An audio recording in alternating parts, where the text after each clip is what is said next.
How's it going, YouTube? Ed coming back with a mail day recap video. It's been a little while since I've done one, so apologies to Jason, Mr. Fisher Bike. He sent me a really cool Just Because package. Have not gone through it yet, just opened it up now, but looking forward to going through these cards, so thank you so much, Jason. Also got a bunch of Platinum Anniversary pickups for the Phillies collection. If you guys caught my previous mail day video, I did mention that I was going to have tunnel vision to try to pick up the Dick Allen variations, since it's been a while since he's been featured in a new Topps product release as a Philly.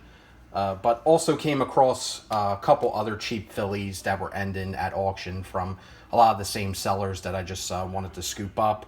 And then I got a pretty cool non-sports pickup for the collection, one that I've been watching for over a year, and the seller finally put it on sale, so I was happy to add that into the PC. But before I get into any of that, I just want to say today is Labor Day. We're in September, and still the National has not announced the location for the 2026 National, even though the votes have been in since the week of the National. So 2 months to count votes. That's definitely not typically the case. Normally it's announced the Monday or Tuesday after the show. So the fact that it hasn't been announced yet, like I've been saying to a lot of people privately, looks like the fix might be in. But we'll see whenever they announce it, which is very unusual and against what the Nationals' track record normally is. But let's get into the pickups here. So the first one here, again, these are all from Platinum Anniversary. We got a green of CardShield.com, Matt Vierlin. The greens are numbered out of 99. I was talking to Big Scott and Mike O. They made a ton of different variations, ton of different parallels. In my opinion, I think it's a little bit overkill on the parallels that Topps made this year for Platinum Anniversary, but they are very beautiful cards, and I'm trying to get just specific colors, again, for certain players. But if I see other ones that are of certain colors that are really cheap, I'm definitely going to add them to the collection. This was a big one that I picked up. Really happy about this. This is the True Orange of Dick Allen, and this one is number 25 out of 25. Had to pay up for this.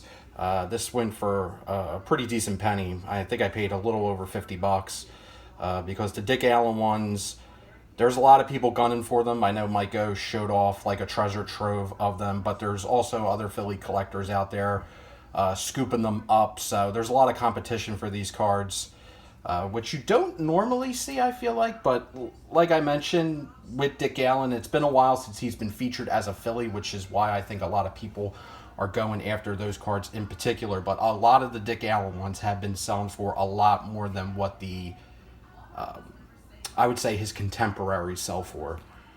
The next one, I think this is the Gold Wave. I thought it was the True Gold, but I think it's the Gold Wave. Like I said, there's so many different variations, and this one's numbered out of 50. This was a buy it now that I was able to get for pretty cheap. So just right place at the right time. And then I mentioned in the previous video as well, trying to do the red atomic team set for the Phillies. So got Aaron Nola here. This one was really cheap. The red atomics are definitely feasible to do. It's the Phillies team color. They look really nice. They're a team color match, and they're all numbered out of 100, so definitely a lot of room there for, there's ample amounts out there to add to the collection, so shouldn't be too difficult to track all these down. So we got Aaron Nola, and then we got CardShield.com, Matt Vierlin. So a couple more off the list, got to get a few more. Next, I'll do the Just Because package from Jason. He put, Ed, enjoy the man photos, Mr. Fisher Bike, your pal Jason. So thanks, Jason, for thinking of me. Greatly appreciate it. One of these years, I know I say it every time, one of these years I definitely can't wait to get the opportunity to meet you at a National. I'm hoping next year maybe in Cleveland. I plan on attending. Not sure if you are, but I know one of these years it will happen. This is the Overdrive Rookie Prism of Mickey Moniak. Beautiful card. We got a nice Bowman Platinum of Mickey Moniak, numbered out of 250, the purple. Got to see him a couple weeks ago at Citizens Bank Park. I went to the Tuesday game. That was Bryce Harper's 299th home run game, so just missed the 300 homer by one day. Next, we got the rookie stars, Alec Bohm and Spencer Howard. Bohm's having a nice season for the Phils. We got a red, white, and blue prism of Ryan Mountcastle. Then we got a red, white, and blue of Luke Williams. And a Bryson Stott prism rookie. So shout out to Abel in Vegas. Stott's been probably the Phillies' best hitter throughout the season. It's been really a pleasure watching him play every day.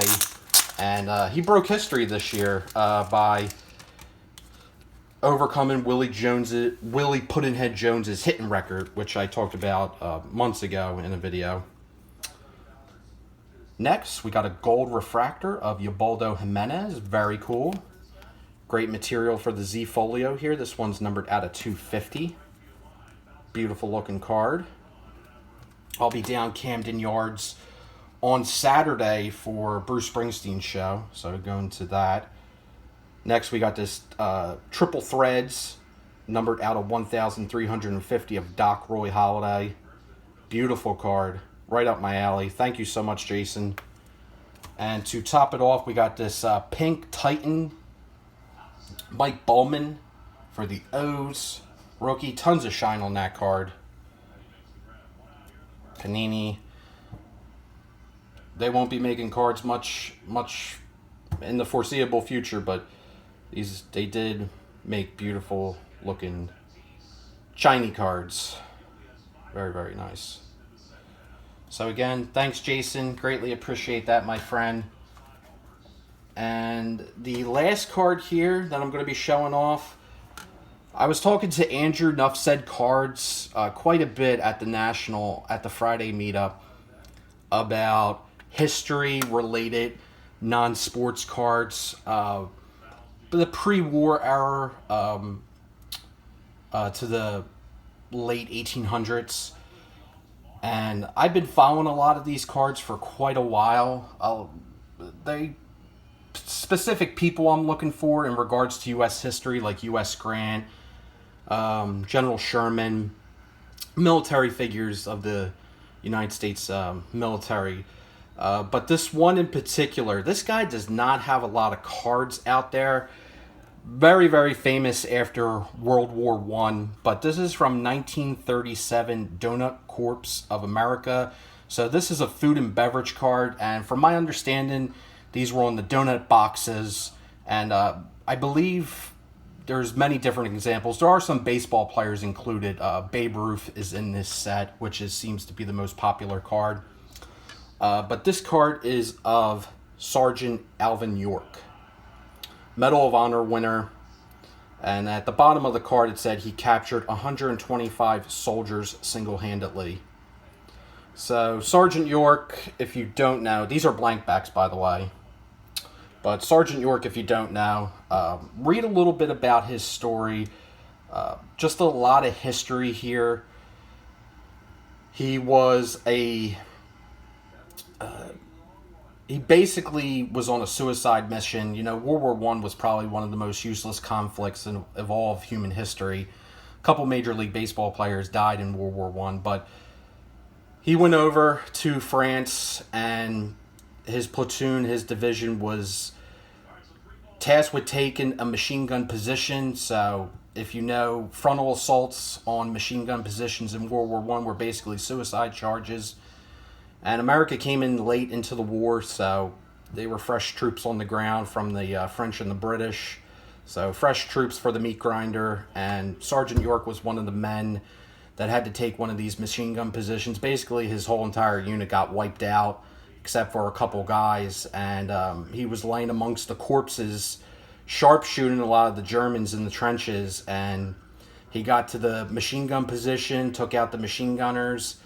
And I think the most insane part of his story is that he comes pretty much face to face with a German officer in the trench, and the German officer pulls out his sidearm, unloads the entire clip, at Alvin York, and he missed him, did not hit him. York later said it was divine providence that he didn't get shot.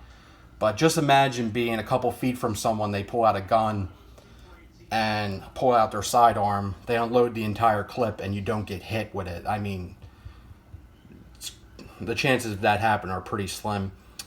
So after the officer unloaded the clip, Sergeant York raised his rifle, and the German officer tried to surrender, and Sergeant York took his surrender and captured 125 other German soldiers on this position and took them back to the American lines.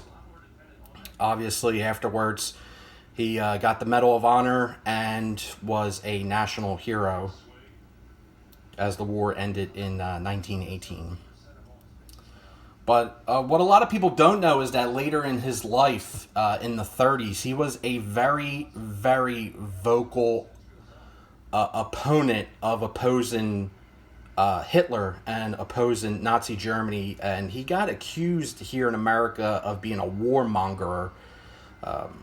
He was very, very vocal about not trusting Nazi Germany and not trusting Hitler. And he was kind of vilified for that as being a warmonger, like I said. And at the time, the policy, a lot of people here in America want to be, a policy of isolation, not getting involved in European affairs. So he did try to re-enlist during World War II. At the time, he was in his 50s, so he was too old. But he had arthritis and was near diabetic, so he couldn't serve. But they found a way to incorporate him into the war effort. So he went around the country selling war bonds. But just a very interesting person. Certainly did more than hit a ball with a wooden stick. Did a lot for this. Did a lot for America, and there's not too many cards of him out there. This is a Pop 2, and there's none higher. So, just a really, really interesting card. This is something, like I said, I was talking to Andrew a lot. Something that is becoming more interesting to me. That I want to focus on, and I've been meaning to focus on it, but it's just that a lot of these cards just don't pop up, unfortunately. They're kind of hard to find, but they're truly interesting. So hopefully more Grants, General Grant or General Sherman cards pop up, especially from the 1800s. There's quite a bit of them. Lafayette would be another cool one to get. Very important figure in American history, French general. But a lot of cool stuff. But yeah, so that's all I got. Thanks, guys, for watching. Good luck to your football teams this week. NFL is starting. Go Birds. Peace.